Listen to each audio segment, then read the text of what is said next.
The lights outside the New York Public Library blazed like a film premiere. Cameras clicked in bursts, guests in tailored suits and glittering gowns drifted up the steps, pausing beneath banners that bore the publisher's name. This was no ordinary book launch. It was a cultural spectacle. The kind of night where every handshake hinted at power, where every flash of a lens carried weight. At the center of it all stood the woman who made the night possible. Her face was familiar to anyone who followed business news. A Black billionaire CEO, celebrated for reshaping industries, breaking barriers, and putting her money where others only mouthed platitudes. She was not a guest tonight, she was the sponsor. Her signature sat on the checks that built the very stage authors now stood on. Her influence had drawn the city's power players into one grand hall. Yet, as the hour grew closer to the keynote, whispers swelled near the velvet ropes leading to the reserved seats. Staff, tense and officious, began directing arrivals into neat rows of gilt chairs. When she approached, poised and graceful, ready to take her place at the very front, there was no recognition in the staffer's eyes. His body blocked her path. His hand, raised casually yet firmly, stopped her advance. "This section is for VIP guests," he said. The words hung heavy, not because of what was spoken, but because of who they were spoken to. Gasps rose from those nearby. A billionaire, turned away from her own event? A woman whose sponsorship had paid for the wine in every glass, the stage under every spotlight, told she had no right to sit among those she had uplifted. And yet she didn't argue. She didn't raise her voice. Instead, she fixed her gaze on the man, her silence sharper than anything she might have said. Around her, murmurs swirled, some mocking, some shocked, some simply entertained. Her presence, so commanding in the boardroom, was now reduced to a spectacle in public. But this moment was not about a chair, not about a seat in a crowded hall. It was about something far larger. The refusal to acknowledge her worth, her presence, her right to belong, on a stage she herself had funded. What the crowd didn't know, what the staffer certainly didn't know, was that within 15 minutes, this quiet humiliation would explode into something far greater. Because one decision, one public insult, was about to cost an empire everything. The deal, worth $1 billion, would vanish before the night ended.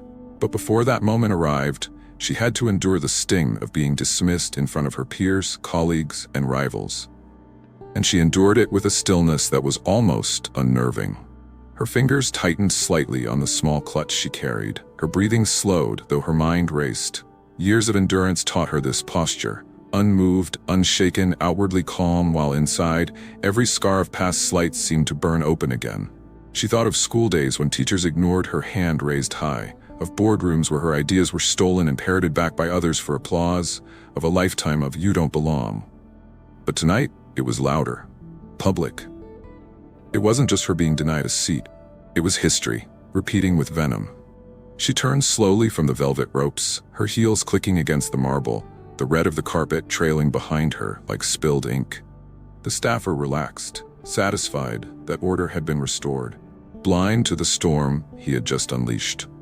Guests craned their necks, some whispering in disbelief, others smirking, enjoying the drama. None of them realized they were watching the beginning of the end. For the publisher, for the partnership, for a billion-dollar dream. The next 15 minutes would rewrite futures, topple reputations, and prove just how costly arrogance can be. And it all began with that denied seat. But before we reach that moment, before the $1 billion dissolved into thin air, let's step back into the full story. A quick pause before we continue. If you're watching this and you care about stories that reveal the real cost of injustice, take a second to hit that subscribe button. It means a lot, and it helps these stories reach more people. And drop a comment below, letting us know the country you're watching from. We love seeing how far these stories travel. She was not born into privilege. The skyscrapers of Manhattan and the glittering ballrooms of New York society had never been built with her in mind. Her beginnings were far more modest. Crowded apartments, long bus rides, a single mother who worked 2 jobs just to keep food on the table. Yet from those narrow hallways and secondhand books grew a determination so fierce that no dismissal, no locked door, no whispered insult could hold it back. As a young woman, she learned early what it meant to be underestimated. In her first internship, she was mistaken for the assistant, even as she drafted the financial models her male colleagues later presented as their own. At networking dinners, she was seated at the margins, while introductions skipped her name. She did not forget those nights. Each slight fueled her climb.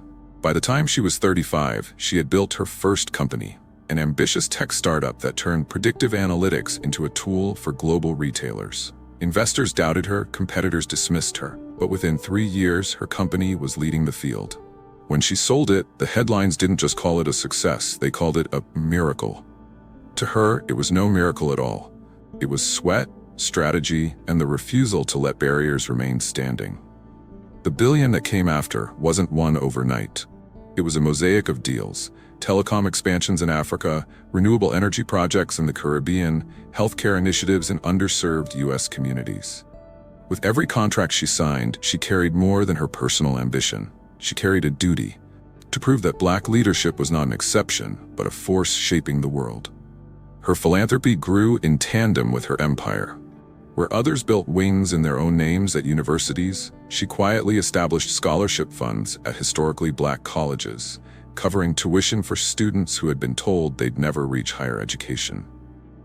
She funded fellowships for young women entering finance, created seed grants for entrepreneurs dismissed by traditional venture capitalists, and built platforms for artists whose voices would otherwise remain unheard. And then came publishing. The industry was one of the last bastions where diversity lagged far behind reality. For decades, major houses filled catalogs with the same voices, the same narrow views of literature, while Black authors were tokenized, underpaid, or ignored altogether. When she stepped in, it wasn't for prestige. It was because she knew what stories meant. Books had been her first escape from the walls of poverty. Dog-eared novels borrowed from neighbors, marked with other children's scribbles, carried her further than city buses ever could. She remembered scanning library shelves and finding so few stories that reflected her face, her community, her world. That absence carved a hole in her childhood, and she swore no other child would feel it if she had anything to do with it. So she poured millions into a publishing expansion project that promised not only new authors, but new kinds of authors, voices long silenced by gatekeepers. Her sponsorship wasn't just financial, it was personal. Each contract she signed with emerging writers felt like an act of defiance against the industry's unspoken rules. Each launch was proof that excellence could not be confined to a narrow image of who deserved to be heard. That was why the book launch mattered. It wasn't vanity. It wasn't about being photographed on a red carpet or sipping champagne under chandeliers. It was symbolic. Every banner, every step of that night was meant to say, Black creativity deserves center stage, not the margins. She didn't arrive seeking applause. She arrived as a reminder, to her peers, to the industry, and to the world, that her presence wasn't a favor granted by tradition. It was a right earned through resilience. And yet, even after years of changing landscapes, the same poison lingered. A woman who had opened doors for countless others now found herself stopped at one, blocked as if her billions, her brilliance, her sponsorship carried no weight at all. That humiliation only mattered because of what she had built. Without her empire, without her relentless commitment, the insult might have been brushed aside as another oversight. But this was different. This was a reminder that no matter how high she climbed, the old walls of racism waited at the summit, painted in new colors but built from the same bricks. The crowd that night may not have understood her full story. They didn't see the late nights in cramped apartments, the boardrooms where her ideas were stolen, the endless fight to be seen as more than a token. But the irony was cruel. She was being erased at the very event designed to showcase voices like hers. She stood there, the weight of her legacy pressing against the sting of rejection, knowing the truth. This night was not about her seat.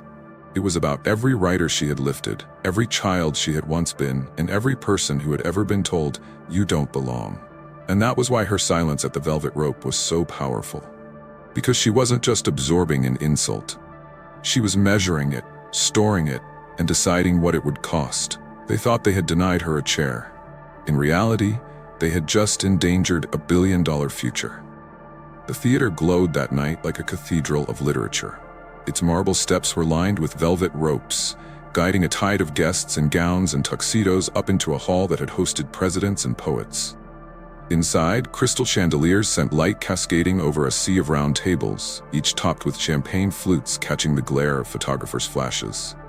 This was the kind of launch most writers only dreamed of. Banners stretched across the balconies, bold letters declaring the publisher's latest achievements.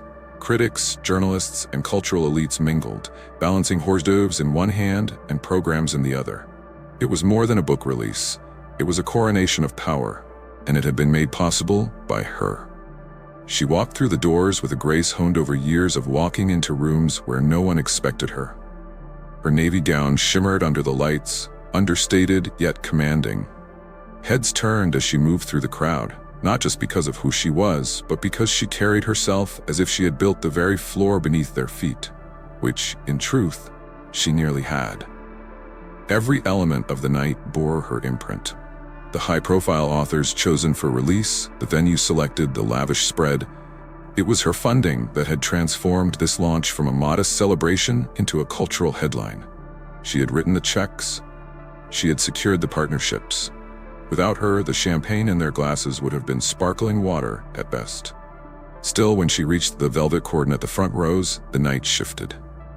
The young white coordinator, headset perched on her ear, clipboard pressed against her chest, stepped into the billionaire's path. With a forced smile, she shook her head. "This section is reserved." The words struck with a dissonance so sharp it seemed to ripple through the air. Guests nearby glanced sideways, unsure if they'd heard correctly. Reserved? For whom? The CEO paused, expecting recognition to follow, expecting the coordinator to realize her error. But the woman's posture didn't change. Her body blocked the way, eyes narrowing as though guarding a treasure from a stranger. Calmly, the CEO explained, "I am the event's primary sponsor. My seat should be in this section." The coordinator barely glanced at her badge, barely acknowledged the authority in her voice. "Sponsors don't sit here," she replied, tone clipped, the kind reserved for customer service disputes. "This section is for VIPs." For a moment, the billionaire simply stood, her hand resting lightly on the rope. Around her, conversations dimmed. A cluster of journalists angled their cameras, sensing the spark of scandal. Authors craned their necks from their tables, whispering behind manicured hands. The humiliation spread like a stain. To them, she was not a billionaire, not a patron of the arts, not a woman who had poured millions into the very institution this night celebrated. To them, in that moment, she was someone to be turned away. Her assistants, lingering a few steps back, shifted uncomfortably, but she raised her hand to still them. She didn't want a scene. She wanted to see how far the insult would go. The coordinator crossed her arms, eyes darting briefly to the approaching photographers. She seemed emboldened by the growing audience, as if denying this black woman entry to the front rows proved her authority. The CEO's silence only heightened the tension. It was the kind of silence that demanded respect but received only dismissal. "Please," she said again, steady but firm, "my name should be listed. I funded tonight's event." The coordinator's laugh was soft, almost mocking. "Ma'am, I've been instructed very clearly. Only select guests are seated here. I'm going to have to ask you to move along." Gasps rippled. The murmurs turned into audible fragments. "Isn't that? She's the sponsor? Why won't they let her in?" But no one stepped forward to correct it. Not yet. And as the billionaire stood under the weight of dozens of eyes, the heat of public scrutiny pressing against her skin, the humiliation deepened. The event that was meant to showcase the power of representation was now unraveling into a reminder that even money, even influence, could not always shield black success from dismissal. She tightened her jaw, holding her composure. Years of endurance had taught her not to flinch. But she could feel the old sting, the echo of classrooms where she was told to sit at the back, of boardrooms where her voice was sidelined. It was all here again, condensed into one line delivered at a velvet rope. And then the words came. Words that carried the sharpness of a blade, slicing through her dignity with precision. "People like you don't sit here." The words struck harder than the flash of any camera. "People like you don't sit here." The velvet rope felt suddenly heavier, as though it marked not just a boundary between seats, but a line centuries deep, one carved by exclusion, arrogance, and the old rules of who belonged. The air thickened. Conversations that had once hummed with excitement fell quiet, replaced by sharp inhales, by sidelong stares, by the clicking of cameras eager to capture not the celebration, but the scandal. For a heartbeat, she didn't move. She stood tall, her back unbending, every inch of her posture declaring dignity in the face of disgrace.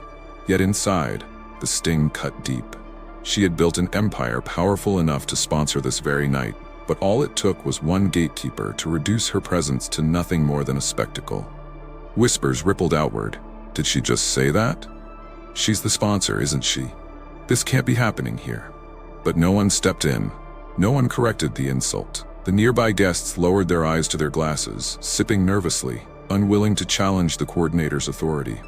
Some smirked, feeding on the drama, entertained by the discomfort of a woman they privately envied.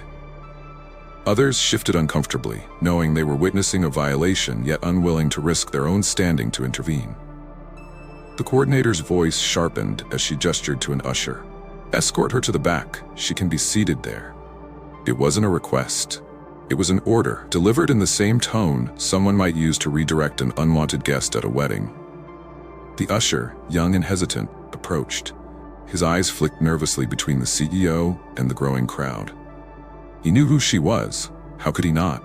Her face had been plastered across the company's own press releases, her name tied to the future of the very firm whose logo hung above the stage.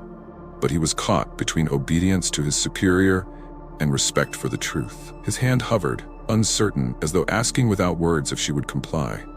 She didn't move. Her silence filled the hall, louder than the chatter of 1,000 guests. It wasn't the silence of defeat. It was the silence of calculation, of memory, of wounds resurfacing. She remembered being 15 and told she couldn't attend an honors program because those spots weren't for girls like her. She remembered being 21, presenting a business pitch to investors who couldn't look past her skin long enough to hear her numbers. She remembered being 30, closing her first $1 million contract, only to have the credit handed to a white colleague.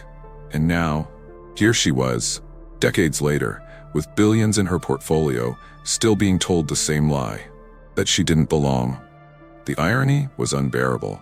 The very people sipping champagne, celebrating diversity in publishing, had allowed their own representative to turn diversity into a mockery. They had built a stage for progress and then barred the door to the woman who had funded it. A hush lingered as the billionaire finally spoke, her voice steady and low, but every syllable slicing through the room. Do you know who paid for tonight? The question froze the usher mid-step. It sent a tremor through the crowd. Yet the coordinator, face flushed but unyielding, lifted her chin and replied, "Rules are rules. Sponsors don't decide seating. Now, if you'd kindly step aside." A chuckle escaped from a man seated nearby. The sound rang cruel, dismissive, amplifying the humiliation. Cameras zoomed in closer, catching every flicker of expression on her face. Social media-ready images were already being captured. The billionaire denied her seat, the coordinator firm in her stance, the crowd complicit in silence. Every humiliation in her life seemed to converge at that rope. Every time she had been denied, diminished, erased, it all pressed down on her in this moment. The difference now was scale. This wasn't happening in a quiet boardroom or behind closed doors. This was unfolding under chandeliers, in front of elites, and through the lenses of every camera within range. Her assistant stepped forward at last, trying to shield her from the spectacle. But she lifted her hand again, stopping them. She wanted no one to fight this battle for her. Not here. Not now. The murmurs swelled again. She should just sit somewhere else? Why doesn't she just leave? Why is she making a scene? But she wasn't making a scene. She was standing in one, designed, scripted, and enforced by a system that had long decided which bodies belonged at the front and which were relegated to the back. Her gaze swept the crowd, meeting eyes that darted away, meeting others that lingered with pity, envy, or indifference. She held her ground, refusing to be moved. The silence was broken again, not by her, but by the coordinator, whose voice rang out sharper than before, tinged with something uglier now that the audience had grown. "People like you don't sit here." The words repeated carried farther this time, louder, clearer. A final blow meant not only for her but for everyone who might dare to see themselves in her reflection. And with that, the humiliation was complete. She did not respond, not with words, not with anger. She turned her body slightly, collected herself, and began walking, not to the back, not to a corner, but away from the rope entirely. Her dignity intact, even if her heart carried the sting of public rejection. What no one in that room realized was that every step she took away from that rope was also a step away from a billion-dollar deal. She left the velvet rope behind, each step deliberate, measured, her heels echoing against the polished marble floor. To the crowd, it looked like retreat. To the coordinator, it felt like victory. But those who truly knew her, the few who had studied the way she operated, understood something far different was taking place. Her silence had never meant surrender. It had always meant calculation. In the privacy of the corridor just beyond the main hall, she exhaled, drawing her assistants close. Their faces burned with outrage, one of them whispering, "We should call this out now. Get the cameras. Force them to acknowledge you." She shook her head. Not here. Not like this. What the crowd didn't know, what the coordinator certainly didn't know, was that she was not merely a guest at this event. She was the foundation of it. Every light, every banner, every flute of champagne was a receipt tied to her name. And beyond the party's glamour lay something far larger. The publishing house's billion-dollar expansion, a deal inked on her terms, secured by her money. This wasn't just sponsorship. This was ownership without the title. The humiliation she had endured wasn't simply personal. It was corporate suicide waiting to unfold. And she was the one holding the detonator. She reached into her clutch, withdrawing her phone with hands as steady as steel.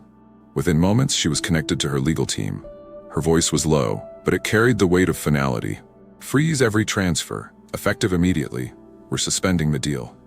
A pause on the other end, followed by startled objections. "Are you sure? Tonight's event is their showcase. The contracts." Her tone cut through. "I am very sure. If my presence can be dismissed in public, then my money can disappear in private."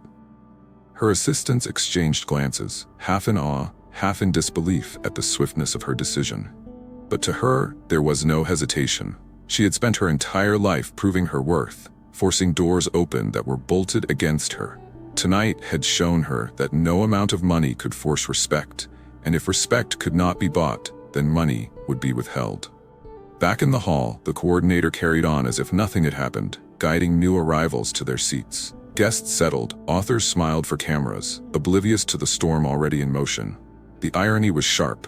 While they sipped champagne, celebrating the night's triumph, the foundation beneath them was crumbling. The CEO remained calm. She did not rant. She did not storm the stage. Her revenge was quieter, far deadlier.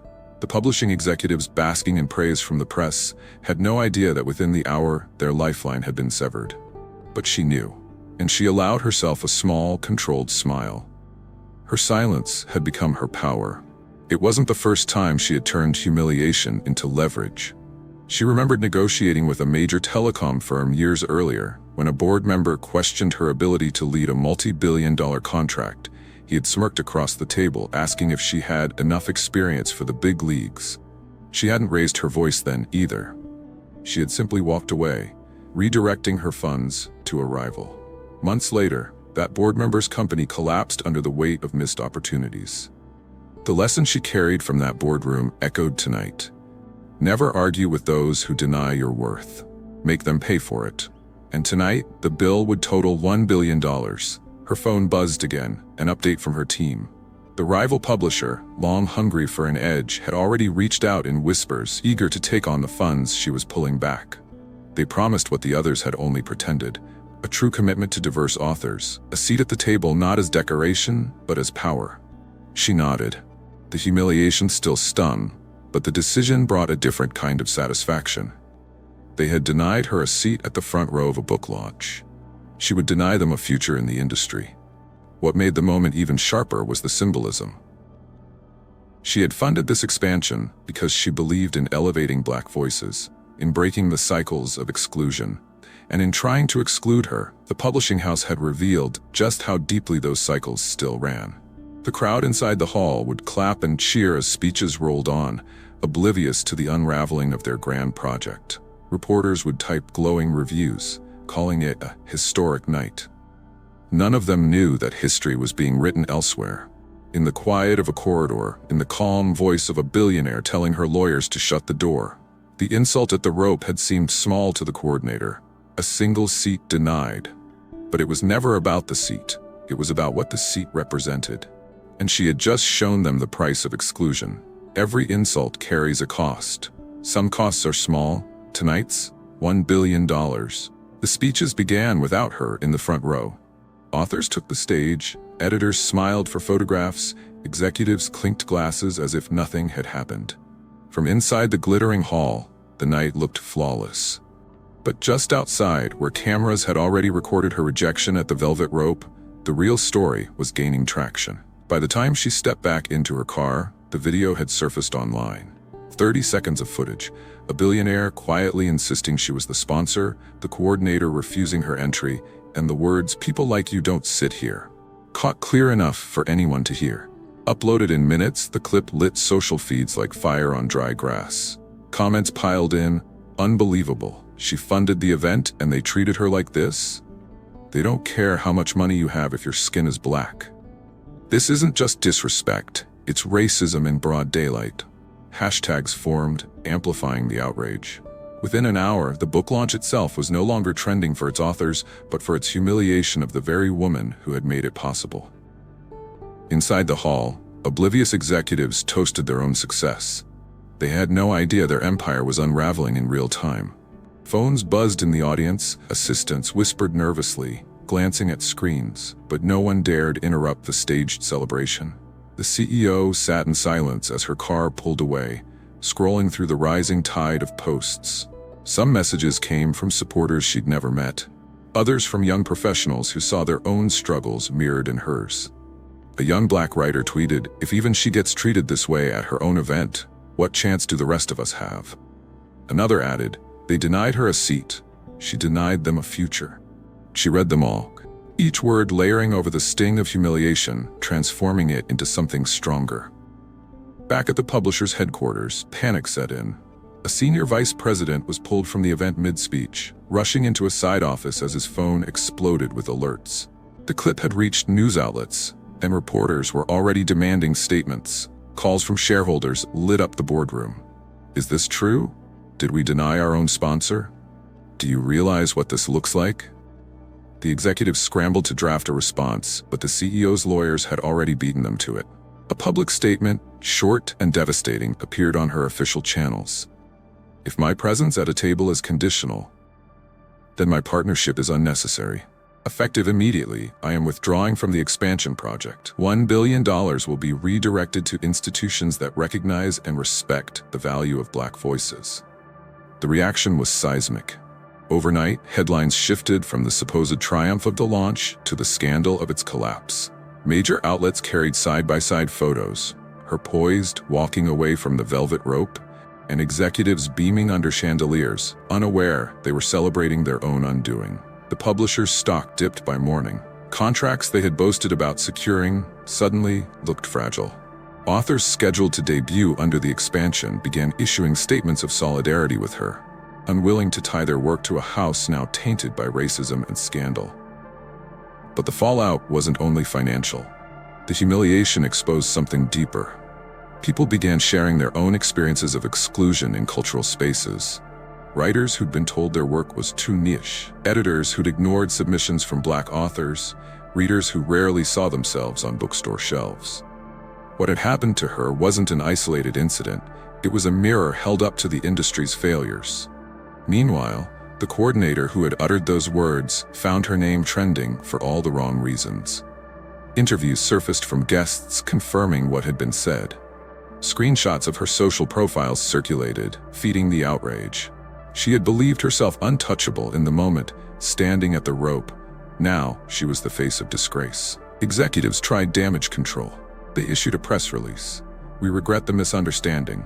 We value diversity. We are committed to inclusion." But the words rang hollow. Everyone knew this wasn't a misunderstanding. This was arrogance exposed. This was racism in full view. And while they stumbled through half-hearted apologies, she remained steady. Her silence was louder than their excuses. By refusing to shout, she allowed the truth to shout for itself. As morning broke, analysts on financial networks asked the same question. How could a company risk $1 billion deal over one moment of disrespect? The answer was simpler than they wanted to admit. Because in their eyes, respect had never been the point. Control had been. And they had just lost it. The humiliation that began at a velvet rope had become a lesson broadcast worldwide.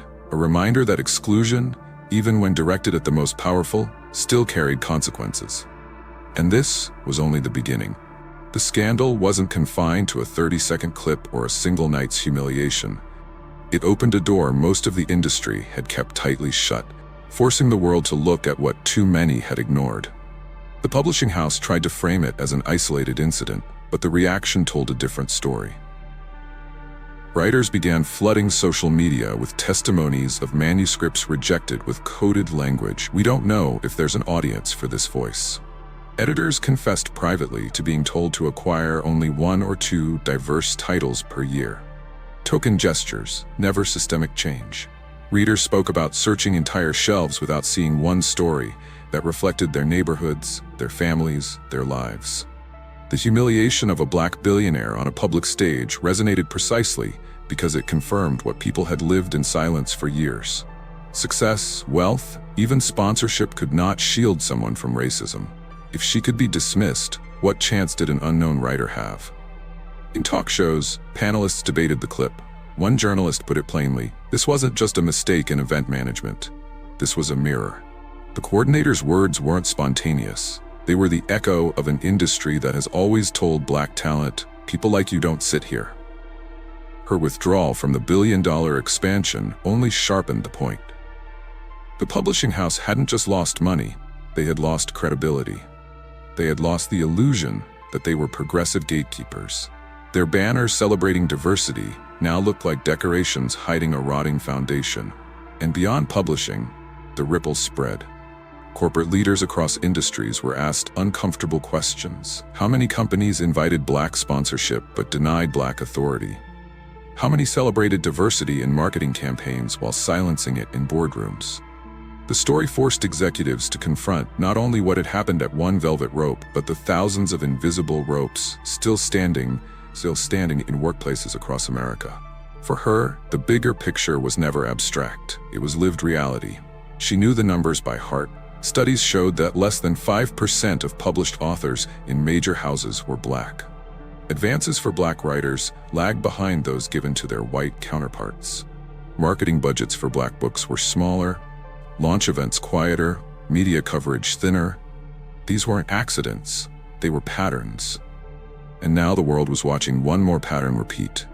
Even when a black woman had built an empire, even when she had paid for the stage, her seat could still be refused. Yet there was another side to the picture, the resolve her silence inspired.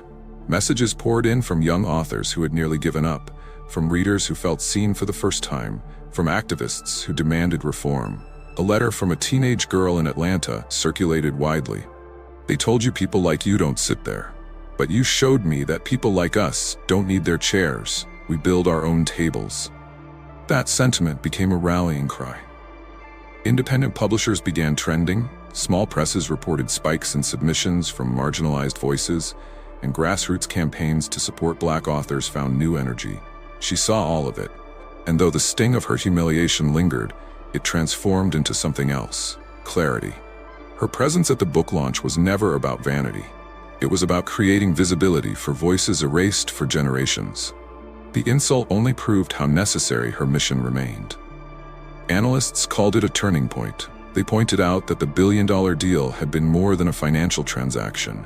It had been a lifeline for an industry desperate to expand. Losing it not only damaged their future, it reshaped the conversation about who held power. For once, it wasn't the publisher deciding who belonged. It was a black woman deciding where her resources would go and where they would not. She had faced racism at the top of her game, but instead of shrinking, she had turned it into evidence. Evidence that no amount of wealth erased bias. Evidence that exclusion was still alive, even in industries that branded themselves as enlightened. The bigger picture was undeniable now. Racism didn't end when someone crossed a financial threshold. It followed them into boardrooms, red carpets, and velvet-roped aisles. And as long as those barriers stood, even the most successful would never truly be free from its reach. That realization didn't discourage her. It fueled her. Because she understood something vital. If racism could reach her, then every fight she had waged to elevate others was not just noble. It was urgent. Her humiliation had forced a reckoning. Not just for a company, not just for publishing, but for every industry that still pretended racism was a thing of the past. And she wasn't done. By the third day, the publishing executives had finally grasped the scale of their disaster. Their statements of regret hadn't softened the outrage. Their claims of misunderstanding only fueled anger. What they had tried to frame as an isolated mishap was now a full-blown corporate crisis. The phone lines in their headquarters never stopped ringing, shareholders demanding answers, partner companies threatening to withdraw, and authors furious at being linked to the scandal. Their emails dripped with desperation. "Please reconsider. Let us meet to resolve this. We value your leadership." But her answer was already set in stone. She had no interest in patching up their image or rescuing their pride. They had humiliated her in public, and she would humiliate them in the only language they respected: money. Her withdrawal from the billion-dollar deal wasn't symbolic, it was surgical. Overnight, she froze every pending transfer, canceled marketing budgets, and pulled back grants tied to the expansion. The publishing house, which had been celebrating a new golden age, suddenly faced a financial chasm. But she didn't stop there. Instead of allowing that money to vanish, she redirected it. Quietly, strategically, she called together leaders of smaller, Black-owned publishing firms, companies long starved of resources, their catalogs rich in stories the mainstream had refused to print. In private meetings, she pledged what the major house had squandered: a full investment in their futures. "You believed in our stories when they called them unmarketable," she told them. "Now I'll believe in you." The reaction was electric. These independent firms, once ignored at trade shows and overlooked by distributors, suddenly had the resources to rival the very giants that had sidelined them. They could sign more authors, distribute more books, amplify more voices. Word spread quickly. Rival publishers, sensing opportunity, also moved in. One international firm released a statement within hours: "We are honored to partner in expanding representation in literature. Diversity is not a slogan, it is our mandate." It was the reversal no one had anticipated. The industry had tried to exclude her, and instead, she had excluded them. They denied her a seat, she denied them their future. The symbolism was not lost on the public. Commentators framed it as a cultural correction. Hashtags evolved, #1billion reversed, "Our stories matter, seats at our table." The humiliation of one night had been transformed into a movement redefining where power truly rested. Executives at the disgraced publishing house scrambled for negotiations, offering backdoor apologies, suggesting token initiatives, promising diversity councils. But it was too late. They had revealed who they were when they thought no one important was watching. And now the world was watching them collapse. Meanwhile, her image shifted in the eyes of the public. No longer just a billionaire CEO, she was hailed as a cultural architect. Interviews praised her not only for walking away, but for turning exclusion into opportunity for others. A columnist in the New York Times wrote, "Her power is not in her wealth alone, but in her refusal to let racism go unanswered." She did not raise her voice that night, but her silence thundered into action. Young Black authors, many of whom had nearly abandoned their dreams, now saw doors opening. Agents began seeking them out. Rival houses scouting new talent in corners they had ignored for years.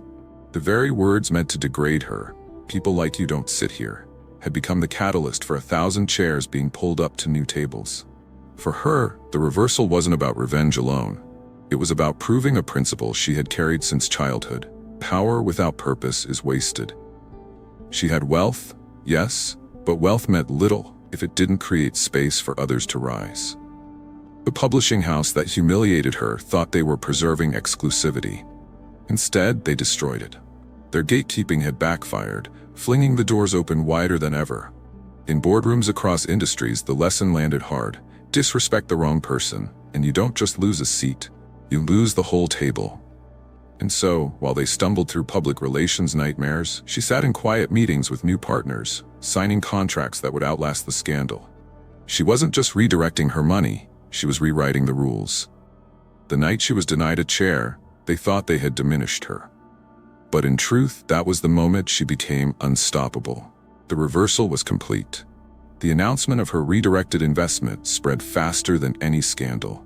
What began as whispers in small press circles soon turned into headlines. Billionaire CEO funds Black-owned publishers after public humiliation. For many, it felt like more than news. It felt like vindication. In Atlanta, a young poet sat staring at the email that had just landed in her inbox. Her manuscript, which had been rejected half a dozen times by major houses, had finally been accepted, this time by one of the Black-owned firms newly empowered with resources. She cried as she read the words, "We believe in your voice. We are honored to publish your work." In Detroit, a historian who had spent years documenting the oral traditions of her community received her first contract. "I thought no one would ever care about these stories," she told local reporters. "Now I know the world will hear them." In Los Angeles, a single mother writing late into the night after her children were asleep signed a deal that gave her both an advance and a future. She posted a video online, holding the letter with trembling hands. "She gave me this chance. She made me believe that my story matters." Each voice amplified the power of her decision. Each success was proof that the humiliation at the velvet rope had not broken her, but had birthed something far greater than a seat at one event. It had created seats for countless others. Social media turned the narrative from outrage to inspiration. Hashtags that once fueled anger now carried hope. "Our stories matter. The future is ours. Seats at our table."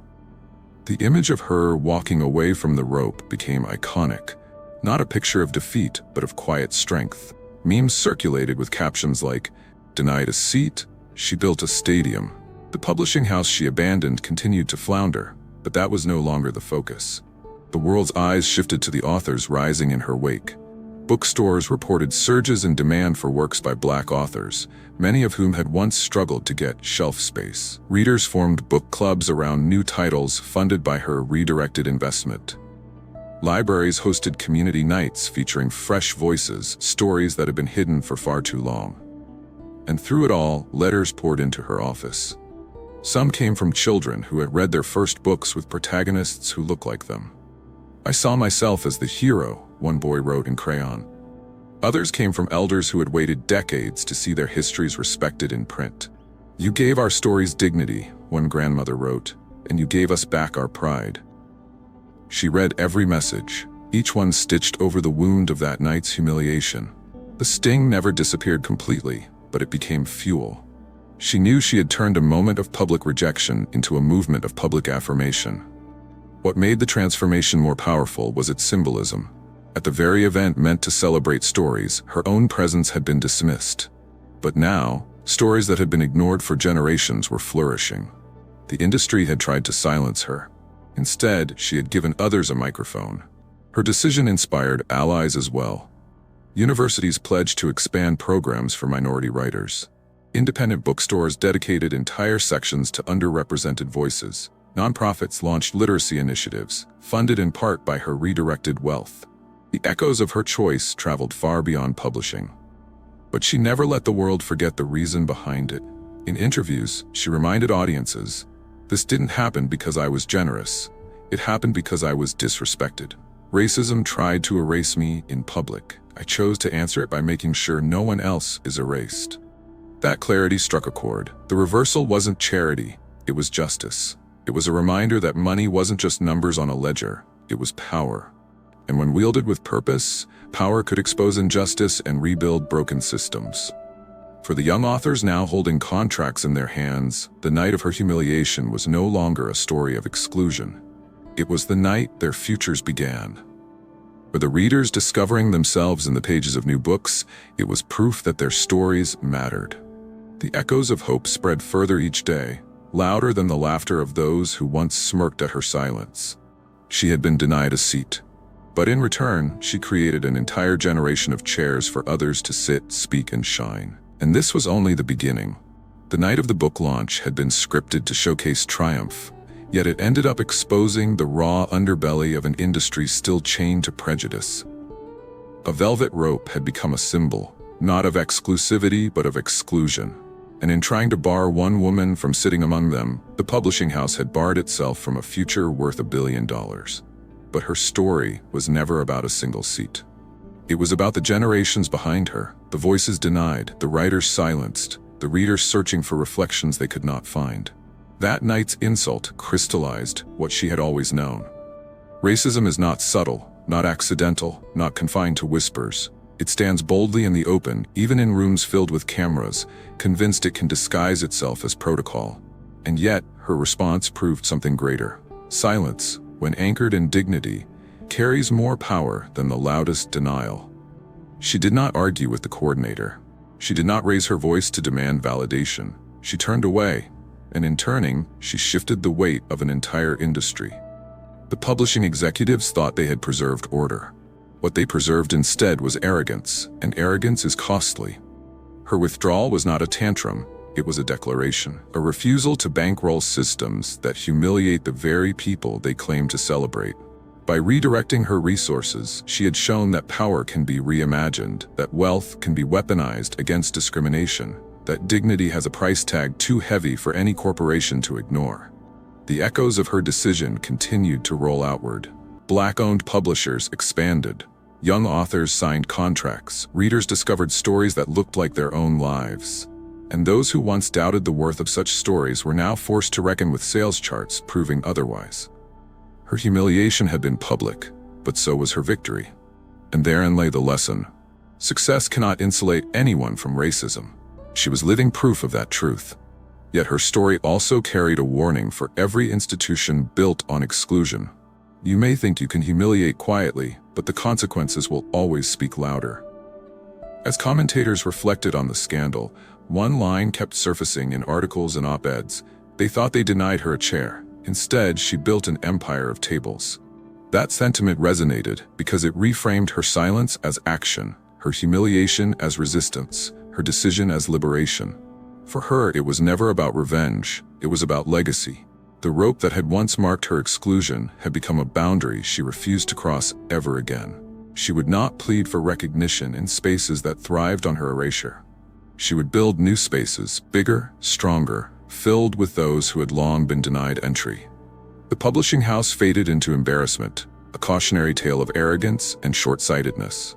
Meanwhile, her name became synonymous with resilience, justice, and transformation. Her journey closed a loop. From the child searching shelves for a reflection of herself to the woman funding shelves filled with voices like hers, she had carried the pain of absence into the joy of abundance. The insult of "people like you don't sit here" had been rewritten into a truth. People like you belong everywhere. And that was the ultimate reversal. Now to you, the viewer, racism thrives when silence becomes acceptance. But stories like this remind us that silence can also become strength. When it chooses dignity over argument, when it redirects pain into purpose, when it transforms exclusion into opportunity. What about you? Have you ever been denied a place where you knew you belonged? Have you ever witnessed someone else pushed aside because of who they were? Drop your story in the comments below. Your words matter here, your voice matters here, and tell us where you're watching from. One of the most powerful parts of this community is seeing how far these stories travel. From New York to Lagos, from London to Atlanta, from Johannesburg to Toronto. Every flag, every comment is proof that we're connected by experiences too common to ignore. And if this story has kept you here until the end, don't leave without subscribing. Join us in Echoes of Hope Stories HQ, where every story pulls back the curtain on injustice and shines light on resilience. Because these stories aren't just entertainment, they're warnings, they're lessons. They're reminders that racism doesn't disappear at the top. It lingers, waiting, daring to be exposed. And when it is exposed, it costs. Her silence cost them $1 billion. Her dignity built futures they never imagined. And her story reminds us all, never beg for a seat at their table, build your own, and make them wish they had been invited.